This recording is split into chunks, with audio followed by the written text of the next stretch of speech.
Hey, my name is attorney Walter Rudolph Hnot III, and we're right now sitting in an amazing blue Prius driving up a wonderful Highway 95 all the way to Orlando from Fort Lauderdale.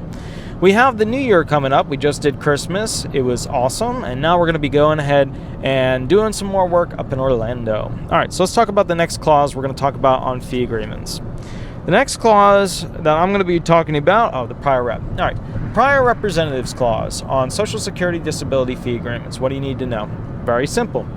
Many fee agreements will have a clause that specifically states that if you have a prior representative, a friend, a family member, a non-legal rep, or an attorney, they must be removed. Why? Because most attorneys don't want somebody else on the file.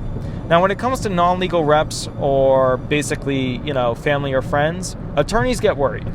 We get worried because, frankly, they don't know that much. Sure, there are a couple out there that know a good amount. But from my experience, in my opinion, I get very worried when I see a non-legal rep on their claim. Okay, I have had non-legal reps ruin claimants' files so badly that they could not be fixed. That's not as bad for me as the ones where it takes me 4 months of arduous work to fix them. Because if I know they can't be fixed, it's no biggie. It's just not going to work. It's a refile. But if I know they can be fixed and I got to spend 4 months working it, it pisses me off. Because obviously, I'm not going to say they do stupid things or whatever, but for lack of knowledge, but for lack of judgment, but for knowing or doing something that should have been done in a certain format or a certain manner or within a certain time limit, but for doing that stuff, usually, we end up with a situation where, I'm sure you get it. All right, so let's talk about that. My contract specifically states, hey, any prior reps, anybody from a family friend all the way up to attorney, remove them. Now, those other reps have the choice of removing two options. These are the two. Fee and representation. Fee and representation.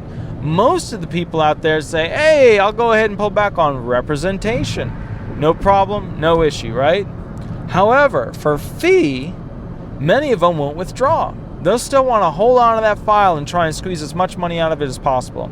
Now, the big interstators, and this is a warning to claimants, the big interstater firms, and also a lot of non-legal reps, they do very, very little, in my opinion, when it comes to working claims. But yet they're right there at the end of the day after I've put in, 40 hours to 200 hours on a claim to go and say, we'd really like half of the fee. We'd really like half of it. And what I'm thinking at that point is, go kick rocks over there. Get away from me, But they're sitting there with their hand out. Why? Because, those giant firms need a lot of money to run them. So at the end of the day, what does that mean? It means that these other reps will usually withdraw as to representation. Okay, I'm no longer going to represent you, but not fee. They still want to be paid something. A lot of these big firms, especially the big ones down here in Orlando, they won't do a thing. Their thing is, we're going to work really hard to get you to sign the fee agreement. But after that, we want to slow this thing down a little bit. Because remember, the longer you have to wait, the more the attorney makes. The longer you have to wait, the more the non-legal rep has the potential to make. Friends and family, they're not thinking like that. I'll explain to you the differences in a different video, but we'll go through it all. Either way, you have an absolutely wonderful day. My name is attorney Walter Rudolph Hnot III. I'm with Disability Resolution PA. Remember, if you have a unique question for your unique claim, give me a call. And also remember, by the time you get to watch this video, the information may be old hat. So in that case, give me a call as well. We'll get you on the right track. All right? Thanks so much. Bye-bye.